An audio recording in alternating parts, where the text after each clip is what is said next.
시청자 여러분 안녕하셨습니까? 행복한 100세를 준비하는 최철용의 경제TV입니다. 2020년 11월 23일 월요일 자산시장 이슈 및 뉴스 읽어드리는 시간입니다. 먼저 부동산 뉴스를 보시겠습니다. 이투데이 영끌로 패 다 꺼냈는데 전세대책 역효과 벌써. 정부가 전국적으로 번지는 전세난을 해소하기 위해 11만 가구를 끌어모아 공급하는 긴급 처방에 나섰지만 시장에선 오히려 역효과가 나오는 것으로 보입니다. 대책 내용이 수요 반영을 제대로 못해 전세난을 진화하기엔 역부족이라는 평가가 나오면서 전세 효과가 더 높아지는 사례가 발생하고 있습니다. 문제는 상가, 오피스텔, 호텔을 활용하거나 한국토지주택공사 LH가 주택을 매입해 공공임대로 활용하는 신축 매입 약정 방식 등이 동원되었으나 이번 전세난의 핵심인 아파트가 아닌 비아파트가 대부분이어서 지금의 전세난을 진화하기엔 역부족이라는 비판이 이어지고 있습니다. 전세 매매시장 전국적 불안 지속, 임차시장 규제 더 세질 수도. 시장에선 이번 대책이 전세 시장을 진화하기는커녕 전세 매매 가격을 모두 끌어올리는 역효과를 낼 수 있다고 우려하고 있습니다. 지난주 전국 아파트 값은 0.25% 올랐습니다. 한국감정원 통계 작성 이후 8년 반 만에 최고 수치라고 합니다. 임대차법 시행에 서울과 수도권의 전세 품귀로 전세값이 크게 뛰면서 전세 수요 일부가 중저가 매매 시장으로 진입해 집값을 밀어 올렸다고 전문가들은 분석하고 있습니다. 전세난 역시 전혀 진정되지 않고 있습니다. 이 기간 서울 아파트 전세값은 0.15% 오르며 73주 연속 상승했습니다. 수도권은 0.26%로 상승폭을 키웠습니다. 특히 전세 시장이 진정되지 않으면 정부가 더 강력한 규제책을 꺼낼 가능성도 거론되고 있습니다. 사실상 뚜렷한 해결책이 없는 상황에서 전세난이 계속되면 계약기간을 3+3으로 늘리는 법안을 통과시키거나 임차보증금 상한율을 5%에서 3%로 내려 규제 강도를 높일 가능성도 배제할 수 없다는 의견도 있다고 합니다. 이거 참 대책을 내어놓으면 문제가 생기고 또 대책을 내면 또 문제가 생기는 이런 경우는 어떻게 해야 될까요? 원래대로 돌려놓으면 될까요? 참 어렵네요. 부동산 대책, 전세 대책. 다음 보시겠습니다. 금융 주식시장 이슈 앤 뉴스. 조선비즈. 비상장 주식 다단계 판매 주의보. 피해자 88%는 50대 이상. 유사투자 자문사들이 비상장 주식을 다단계 방식으로 팔아 투자자 피해가 발생하고 있다 하는 금융당국의 주의가 있었습니다. 22일 금융위원회와 금융감독원에 따르면 유사투자 자문업자들은 최근 전국적으로 투자 설명회를 열고 판매 조직을 만들어 비상장 주식을 다단계 방식으로 판매하고 있다고 합니다.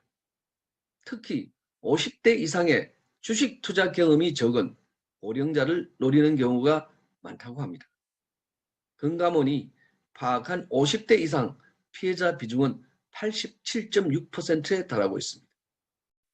한 유사투자 자문사 대표는 다단계 판매 방식으로 회원을 유치하고 추천 종목의 주가를 인위적으로 높였습니다.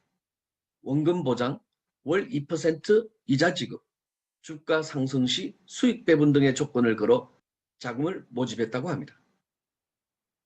지역 본부별로 투자 설명회를 열어 회원을 유치하는 방식이었습니다. 이후 해당 자금으로 주식을 매수해서 주가를 인위적으로 높였습니다. 금감원 관계자는 원금과 고수익을 보장한다면서 자금을 유치하는 업체나 투자 설명회는 조심해야 한다면서 특히 비상장 주식의 영업실적이나 기술 등에 대한 정보는 허위 여부를 판단하기가 어려워 더욱 투자에 신중해야 한다고 말했습니다. 최철용의 경제TV를 시청하는 시청자 여러분들은 이러한 방식에 조심을 넘어서 쳐다보지도 안 하시는 것이 좋다. 저는 그렇게 생각합니다. 다음, 소상공인 창업시장, 서울경제, 연말 특수는커녕 문 닫을 판, 팬데믹 공포에 떠는 소상공인, 신종 코로나 바이러스 감염증 3차 대유행, 코로나19 3차 팬데믹에 대한 공포가 연말 내수 경제에 먹구름을 들이우고 있습니다. 정부가 팬데믹 재발을 차단하기 위해 오는 24일, 즉 내일부터 수도권에 대한 사회적 거리두기 조치를 2단계로 격상시키기로 하면서 자영업자들이 크리스마스 특수는커녕 경영난 심화를 우려하고 있습니다. 서울과 지방 등의 자영업 현장은 이미 손님들이 급감해 매출 감소를 호소하는 상인들이 많습니다. 코로나19 확산을 우려하는 시민들이 외출을 자제하면서 매장 내방객이 급감한 것입니다. 홍대 입구에서 술집을 운영하는 최모 씨는 지난 20일 최근에 거리두기 1.5단계로 격상된 이후 확실히 지난주보다 손님이 줄었다면서도 차라리 손님이 여기서 더 늘지 않았으면 좋겠다라고 말했습니다. 최 씨는 확진자가 많아져 오는 24일부터 거리두기 2단계가 시행되면 9시에 문을 닫아야 하는데 술집은 야간에 문을 못 열면 영업하는 의미가 없다면서 지금도 직원들 월급 주기가 버거운데 정말 큰일이라고 한숨을 내쉬었다고 합니다. 경기도 파주의 한 대형 아울렛 쇼핑몰에선 연말 특수를 겨냥한 할인 행사 준비로 직원들이 분주했지만 정작 손님들은 예년보다 부쩍 감소했습니다. 직원에 따르면 10월만 해도 손님들이 늘면서 매장이 제법 붐볐는데 요즘 들어선 다시 줄고 있다며 크리스마스 관련 할인 행사도 준비했지만 손님들이 예전보다 많이 없어 썰렁한 느낌이라고 말했습니다. 네, 또다시 내일부터 거리두기 2.0이 시행됩니다. 방역을 철저히 지키고 있는 대다수의 소상공인들은 일부 수칙 위반 매장이나 손님으로 인해 감염 확산세가 지속되고 있는 상황에 억울한 측면이 있습니다. 방역을 철저히 해서 이 위기를 빨리 종식시키려는 노력을 하는 많은 소상공인을 위해서 또한 자신의 건강을 위해서라도 철저한 거리두기 이행 다 같이 협조 노력합시다. 그래서 빠른 코로나19 종식을 우리 국민들이 만들어 갑시다. 국민들은 빠른 종식을 기대하고 있습니다. 그런데 코로나는 확산으로 가고 있어. 힘들어가는 일상을 겨우 버티며 사는 이 소상공인들 희망을 가질 수 있는 대안은 없고 안타까움만 더하고 있습니다. 드릴 말씀이 없네요. 다음 뉴스. 오늘은 디지털 자산 비트코인 2천만 원 돌파 이슈와 그 의미에 대해서 이야기를 한번 해보겠습니다. 투자는 투자자 본인의 책임하에 하는 것이며 본 속에는 매수 의견이 아님을 밝혀드립니다. 코인 리더스, 비트코인 사상 최고가 경신 앞두고 숨고르기, 이더리움, 리플 등 알트코인 랠리 심상치 않네. 지난 주말 동안 시가총액 1위 암호화폐 비트코인 사상 최고가를 기록했습니다. 2017년 12월 이후 처음으로 18,800달러를 돌파했습니다. 상승폭을 일부 반납하여 현재는 $18,000 중반 가격대에서 숨고르기 장세를 보이고 있습니다. 비트코인은 최근 급등세를 보이면서 주식 시가총액 세계 16위 기업인 마스터카드를 넘어섰다고 합니다. 23일 한국 시간 오전 7시 30분 현재 코인마켓캡에서 비트코인 시세는 24시간 전 대비 0.29% 상승한 18,592달러를 기록 중이라고 합니다. 24시간 거래량은 약 410억 달러이며 시가총액은 약 3,449억 달러입니다. 미국 시티뱅크는 최신 보고서를 통해서 새로운 강세장에 이미 진입한 비트코인 가격이 내년 말 31만 8천 달러에 도달할 수 있을 것이라고 전망했습니다. 최근 암호화폐 투자자 유입 추세를 보면 개인, 대형 투자자 구분 없이 디지털 자산 투자가 증가하고 있습니다. 그간 다소 부진했던 알트코인들도 비트코인 시장과 동조화하면서 강세장을 보이고 있습니다. 알트 시즌의 기대감 또한 키우고 있습니다. 알트코인의 경우 원금 대비 100배 이상 수익도 가능할 것이라고 예상하는 전문가도 있습니다. 비트코인 2천만 원 재돌파의 의미라는 내용을 가지고 여러분에게 설명을 좀 드리겠습니다. 비트코인이 드디어 하나 기준 2천만 원을 돌파했습니다. 2020년 초 대비 약 400%가 넘는 상승률입니다. 단순히 가격 측면에서 수익을 내는 측면도 무시할 수는 없지만 분명히 비트코인의 가격 상승은 또 다른 디지털 세계의 경제에 대해서 시사하는 의미가 또한 크다고 봅니다.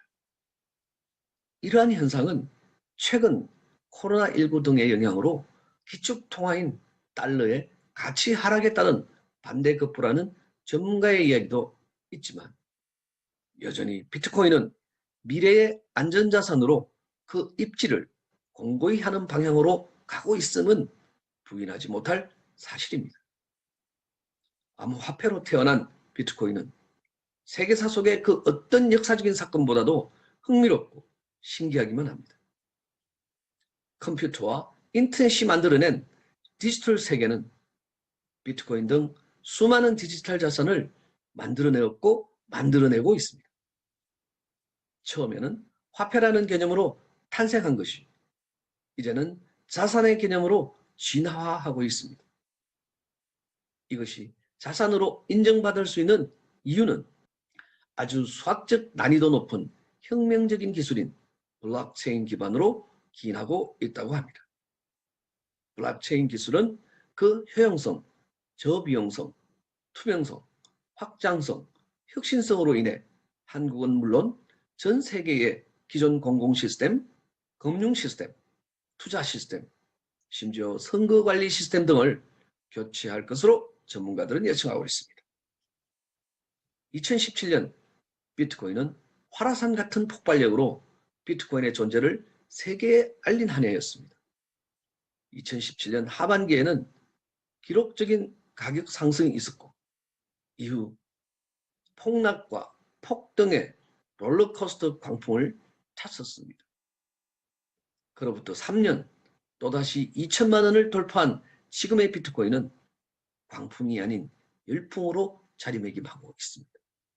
비트코인의 변동성으로 인해 화폐처럼 교환수단과 가치 저장 기능 등을 수행하기에는 문제가 있다는 의견도 있고 불확실한 자산으로서 가치에 대한 논란도 있습니다.